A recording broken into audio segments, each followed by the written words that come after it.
reviewing books, you can write blogs. There's Medium, there's Vocal.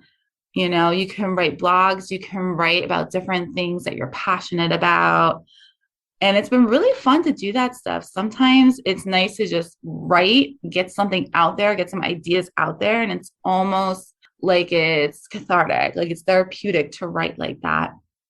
So there's all these different things you can do once you become an author. And it's really up to you to decide what's best for you. If traditional publishing is something you really, really want, take those 5, 6 years, to work on that and keep getting your stuff out there. Don't go to traditional publishing then. And yes, it really might take that long. But if you really want your book out there and you've got the means to do it, go with self-publishing. Because you know what? By the time you get to that 4th or 5th book, you might get a traditional publisher or an agent. I've read different things about how long it takes to get a traditional publisher. And then you've got the examples of Leigh Bardugo with the Shadow and Bone trilogy and, the author of the Harry Potter series, how, they were broke when they finally got their traditional publishers and became bestsellers.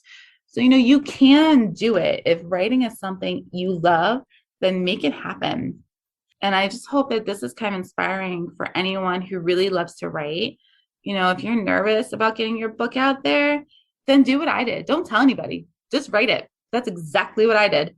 I didn't tell anybody I wrote this book except for one person. That was it. And I really went to her because I wanted to know, do you think I can really do this? And I didn't tell anybody else until I got my first hybrid offer. And then I told everyone I did it. And you know what? I didn't show anybody illustrations, the story, nothing till the first book came out. Second book was different. I showed everybody illustrations because I was like, I already did the secret thing with the first one. So let's have some fun with the second one. Because for me, it's really hard to keep that stuff in. But it was really fun still to do that and kind of see everyone's surprise when they read everything and their love for it. So, if you're nervous about it, then don't tell anybody. Just go and do it. Or you can always publish things on Medium or Vocal and then turn into a book later. I actually wrote a series of short stories called The Rascal Cat Brothers that I really thought were just going to be short stories. But I ended up deciding to make them into books. So that will be a second series that I write. And that idea was given to me by my dad. And I actually put them on Medium and Vocal to see what people thought. And they were so well received. They're actually on a website for free children's stories. And I was actually blown away by how many people read it and voted. And, having 9 out of 10 stars for both of them was incredible. So, if you're nervous about writing, there's all these other ways you can do it just to get your confidence up, just to realize you're amazing at this. Both my books have so many reviews. Book 2 does not have one single bad review. Book 1 does, and that was not easy to take, but at the same time, not everybody's going to love your work.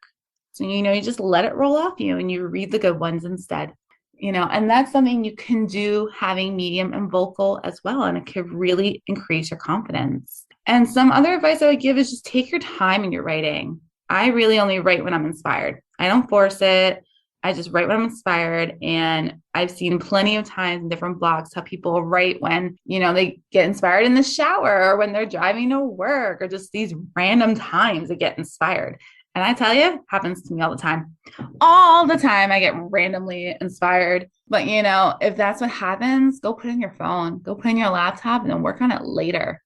Just take those times to really let it flow and let it come. This was my experience as an author and as a self-published author. So I was able to help you kind of have an idea of what the publishing world is like and what, can come of it. And I hope you actually go out there and make your writing known in some possible way, whether as a short story, a blog, something you write and you don't tell anybody, until you're absolutely ready. But just go out there and get it done. Get these books out there. We can make a difference. We really can make a change one book at a time. Whether you're writing something super fun for Halloween that's coming up, or you're writing something that's really important and want to inspire the world. go write it and get it out there. There's nothing that's wrong with your writing. I want to read it. If you want me to take a look at it before you publish it or you're writing, absolutely reach out. I would love to read them, review it.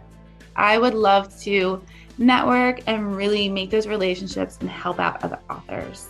I hope this was helpful. Thank you so much for listening to my podcast, episode 2 today. If you'd like to get in touch with me, please reach out on my email, ljayauthor@gmail.com, or check out any of my social media or my website, www.lisajayauthor.com. Thank you, everybody.